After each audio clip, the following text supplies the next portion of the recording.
हाँ, तो बच्चों ये रहा आपका प्रॉब्लम नंबर 2.77 जिसमें वो मुझे कहता है कि इतना लंबा सर्किट दे के आई नॉट फाइंड आउट करें। ठीक है जी, आई नॉट इस वायर में फ्लो कर रहा है।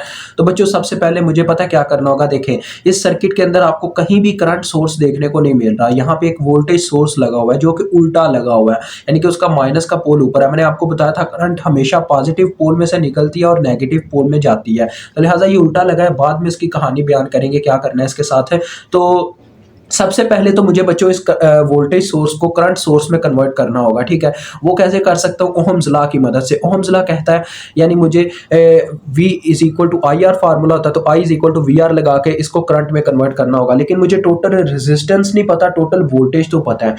तो लिहाजा देखें बच्चों, सबसे पहली बात, इस बैटरी के सोर्स को आपने ना सीधा करना है। ठीक है, क्योंकि ये आपका सोर्स उल्टा लगा हुआ है। सीधा करने के लिए आप क्या करोगे? न्यूटन्स का थर्ड लॉ इस्तेमाल करोगे। यहाँ पे मैं साइड पे ना थोड़ा सा आपको यहाँ पे ड्रा करके दिखा रहा हूँ, इस तरह से आपने कर लेना है।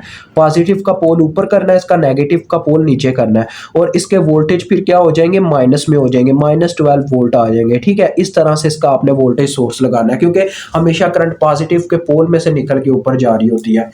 तो लिहाजा बच्चों, नहीं तो आपकी करंट नीचे जा रही होगी। ठीक है, वो हमें फायदा नहीं होगा, फिर आप कंफ्यूज हो जाओगे। तो न्यूटन ने कहा था बच्चों, action and reaction are equal but opposite in direction. यानी आप किसी एक्शन, तो सॉरी, तो बच्चों एक छोटा सा काम आ गया था, मुझे वो काम करने के लिए जाना पड़ा। अब पता नहीं हम कहाँ पे थे, चले हम वो बात छोड़ते हैं। एक्शन एंड रिएक्शन की मैं बात कर रहा था। ठीक है, हमने ये बैटरी सीधी कर दिया ना, ठीक हो गया वो। हाँ, मुझे याद आ गया। ये देखो बच्चों, एक्शन, ये मेरा मुक्का था एक्शन, इसको मैंने बनाना है रिएक्शन, यानी कि उल्टी साइड में मेरा दूसरा विलन खड़ा है, उसको मारना है। तो रिएक्शन के लिए मुझे उसकी डायरेक्शन चेंज करने के लिए उसकी मैग्नीट्यूड के साथ माइनस लगाना पड़ता है। दैट्स वाई हमने इसकी बैटरी को उल्टे से सीधा करने के लिए -12 वोल्ट बना दिया। ठीक है, अब बात करते हैं इसको करंट सोर्स में कैसे कन्वर्ट करना है। मुझे इक्विवेलेंस रेजिस्टेंस निकालनी होगी इस पूरे सर्किट की। तो देखें बच्चों, रेजिस्टर्स के दरमियान कैसे रिलेशन देखते हैं कि अगर दो रेजिस्टर्स के दरमियान सिर्फ एक टर्मिनल कॉमन हो तो वो सीरीज में होते हैं, और अगर अपर और लोअर टर्मिनल दोनों कॉमन हो तो वो आपस में क्या होते हैं? पैरेलल में होते हैं। तो देखो, मैं यहां से सॉल्व करना स्टार्ट करता हूं।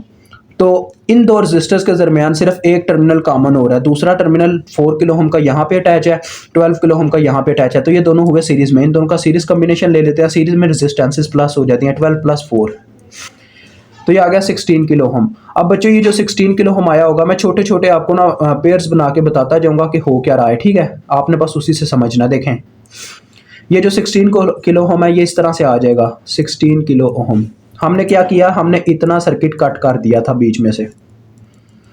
अब जो सर्किट कट किया उसकी जगह एक रेजिस्टर लगा दिया, इस तरह से उसकी वायर ऐसे आगे अटैच करवा दी। ये आगे इसके 16 किलो ओम का रेजिस्टर लगा हुआ है, इसके सामने जो लगा हुआ था पहले। ठीक है बच्चों, इस तरह से। अब देखो, इस 16 किलो ओम और इस 16 किलो ओम, यानी कि इनके रिजल्टेंट के अपर और लोअर टर्मिनल दोनों कॉमन है। यहाँ पे इसका अपर टर्मिनल कॉमन हो रहा है और नीचे लोअर टर्मिनल, तो ये दोनों पैरेलल में हुए। और पैरेलल में रेजिस्टेंस इक्विवेलेंस कैसे निकालते हैं? ऊपर वैल्यूज की मल्टीप्लिकेशन, नीचे सम करवा देते होते हैं। तो ये आपके पास आ जाएगा 8 किलो ओम। अब देखो, इतना सर्किट हमने कट करके सॉल्व किया पीछे से, इतना। तो ये 8 किलो ओम आ रहा है। आगे क्या होगा? देखो इस तरह से, ये 8 किलो ओम का रजिस्टर लग गया हमारा, जो हमने निकाला पहले 8 किलो ओम। और इस तरह से आगे ऊपर देखें 4 किलो ओम की वायर जा रही है। ठीक है, 4 किलो ओम की वायर जा रही है। ये इस की मैं बात कर रहा हूँ। इतना हमने पीछे से जो सर्किट सॉल्व किया, उन तीनों रेजिस्टर्स का जो इक्विवेलेंट आ रहा था, सारा कुछ करने के बाद जो मतलब पैरेलल सीरीज कॉम्बिनेशन, वो आ रहा था हमारे पास 8 किलो ओम, जो मैंने यहाँ पे ला के लगा दिया इस जगह, और 4 किलो ओम आगे अटैच हो गया। अब देखें, 4 किलो ओम का सिर्फ एक टर्मिनल यहाँ पे कॉमन हो रहा है, दूसरा 4 किलो ओम का यहाँ पे अटैच है, और इस 8 किलो ओम का नीचे की तरफ अटैच होगा बैटरी के साथ। तो डेट्स वाई बच्चों, इन दोनों के दरमियान भी सीरीज कॉम्बिनेशन है। तो R3 के नाम से इनका इक्विवेलेंस निकाल लेते हैं। तो क्या आएगा बच्चों? 8 × 4 12, तो ये आ गया 8 × 4 12 किलो ओम। ठीक है बच्चों, ये आ गया आपके पास 12 किलो ओम। अब जो नेक्स्ट होगा, देखें नेक्स्ट में क्या होगा। ये जो 12 किलो ओम है, ये इस तरह से लगेगा सर्किट के साथ, जरा गौर कीजिएगा। अब मुझे ड्रा करके आपको दिखाना ही पड़ेगा। ये हमने इतना सर्किट सॉल्व कर दिया इस साइड से, इतना। ठीक है जी, तो ये इस तरह से इसका जो आया रिजल्टेंट, वो आया 12 किलो ओम। और ये इस तरह से आगे लगा हुआ है एक रेजिस्टर 2 किलो ओम का, और साथ में बैटरी हमने उल्टी लगा दिया है जिसका पॉजिटिव पोल ऊपर है, नेगेटिव पोल नीचे, और ये -12 वोल्ट है। ठीक है बच्चों, बैटरी के जो रूह हैं वो सीधे कर देने आपने जैसे मैंने किए हैं, अदरवाइज आपको फिर आगे जाके प्रॉब्लम आएगा। 6 ओम किलो ओम का सोर्स है, वो मैं चाहूँ यहाँ पे भी लगा सकता हूँ, फर्क नहीं पड़ता। तो ये 6 किलो ओम का रजिस्टर आगे लगा हुआ है हमारे सर्किट में। ठीक है बच्चों, ये आ गया आई नॉट। अब देखें बच्चों, मैं चाहता तो यहाँ पे आई नॉट को कैलकुलेट कर सकता था अगर मुझे यहाँ पे करंट सोर्स पता होता थ्रू करंट डिवीजन रूल, लेकिन मैं नहीं कर सकता क्योंकि मुझे करंट का नहीं पता। अब देखें इस 6 किलो ओम और इस 12 किलो ओम के दरमियान क्या रिलेशनशिप है। देखें इनका अपर टर्मिनल वायर्स का 12 किलो ओम का और 6 किलो ओम का यहाँ पे कॉमन हो रहा है, ठीक है, इस पॉइंट पे, और लोअर टर्मिनल 12 किलो ओम और 6 किलो ओम का यहाँ पे कॉमन हो रहा है, तो ये दोनों भी पैरेलल में है, तो इनका पैरेलल ले लें R4। बच्चों इससे फर्क नहीं पड़ता कि उनके सेंटर में कोई वायर एग्जिस्ट करती है, लेकिन बात यह है कि इनका अपर और लोअर टर्मिनल कॉमन हो रहा है, दैट्स वाई ये पैरेलल में है। ऊपर मल्टीप्लिकेशन नीचे सम, ये आ जाएगा 4 किलो ओम। ठीक है बच्चों, अब लास्ट इसका जो सर्किट बनने लगा जिससे हमें करंट सोर्स मिल जाएगा, देखें ये 2 किलो ओम और ये साथ में एक बैटरी हमारी प्लस -12 वोल्ट की, -12 वोल्ट की, और आगे से हमने सर्किट को कट कर लिया हुआ था हल करने के लिए, जो कि हमारे पास लास्ट में रेजिस्टेंस देके गया कितनी 4 किलो ओम की, तो ये लग गई वो 4 किलो ओम।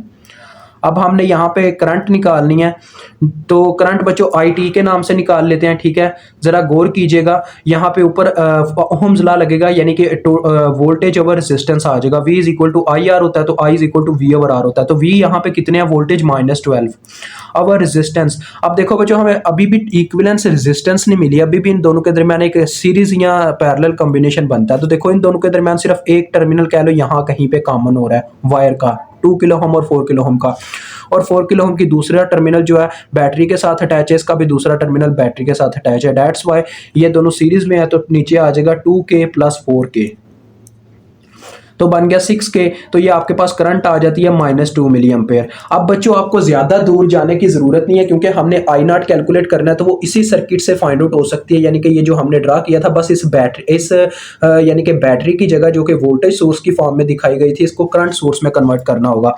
तो ये मैं सर्किट ड्रा करने लगा हूँ, इसको सॉल्व करने के लिए देखिएगा जरा, ये 2 किलो ओम का रजिस्टर हमारा लगा हुआ है, और ये नीचे लगी हुई है अब बैटरी की जगह करंट सोर्स की डायरेक्शन भी अपवर्ड होगी, क्योंकि करंट हमेशा पॉजिटिव पोल में से निकलती है, दैट्स वाई हमने इसकी डायरेक्शन अब अपवर्ड रखी है। और करंट की वैल्यू क्या बच्चों, -2 मिली एम्पेयर। और इस तरह से अब ये आपका सर्किट आ गया। इस तरफ 12 किलो ओम का रजिस्टर है, सारा आपको दोबारा से ड्रा करने की ज़रूरत नहीं पड़ेगी, यानी कि वो उस फॉर्म में दोबारा नहीं जाना पड़ेगा, यहीं पे आपका ये क्वेश्चन हल हो जाएगा। और इस तरफ आपका 6 किलो ओम का रजिस्टर,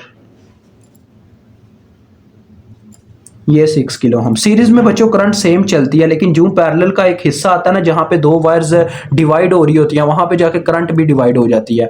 तो ये आई नॉट, आप देखें करंट यहाँ तक तो सेम चल के आएगी, यहाँ तक तो 2 मिली एम्पेयर ही होगी, -2 मिली एम्पेयर, लेकिन जब यहाँ पे इस पॉइंट पे पहुंचेगी, एक नोड है, ये दो हिस्सों में तकसीम हो जाएगी, कुछ करंट इधर चला जाएगा, कुछ इधर चला जाएगा। इधर जो करंट जा रहा है फॉर एग्जाम्पल वो I1 है, इधर जो जा रहा है उसका नाम आई नॉट है, तो हम करंट डिवीजन रूल की मदद से आई नॉट को कैलकुलेट कर लेते हैं।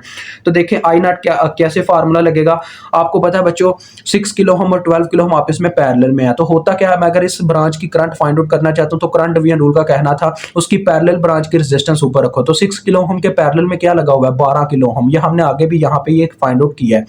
तो लिहाजा इसकी पैरेलल ब्रांच की रेजिस्टेंस क्या हुई, 12 किलो ओम, तो 12 किलो ओम को ऊपर रख दो, बटे में रखो टोटल रेजिस्टेंस, यानी कि इसकी अपनी ब्रांच की रेजिस्टेंस प्लस इसकी पैरेलल ब्रांच की रेजिस्टेंस, पैरेलल में क्या है 12K, multiply by supplied current, जो इनको सप्लाई के तौर पे करंट मिली जिसने यहाँ पे डिवीजन करवाई, तो सप्लाई के तौर पे तो ये करंट मिली थी जिसने यहाँ पे आके दो हिस्सों में तकसीम होना था, तो ये -2 मिली के इक्वल है, तो -2 मिली इनके साथ मल्टीप्लाई हो गया। तो इसको कैलकुलेट करके देखें कितना करंट निकलता है, 12/18 आ जाएगा, ये 2/3, तो ये आ जाएगा -4/3, हाँ जी -4/3। तो बच्चों आई नॉट आपके पास आ रही है -4/3 मिली एम्पेयर, -4/3 मिली एम्पेयर। ठीक है जी, ये आपके पास आई नॉट की वैल्यू आ गई। बस यही तो हमने फाइंड आउट करना था, क्वेश्चन तो सॉल्व हो गया। आप चाहो तो इसको लिख सकते हो 1.3333 मिली एम्पेयर, ठीक है, -1.33। तो बस ये आपका क्वेश्चन सॉल्व हो गया, मुझे उम्मीद आपको समझ आ गई होगी।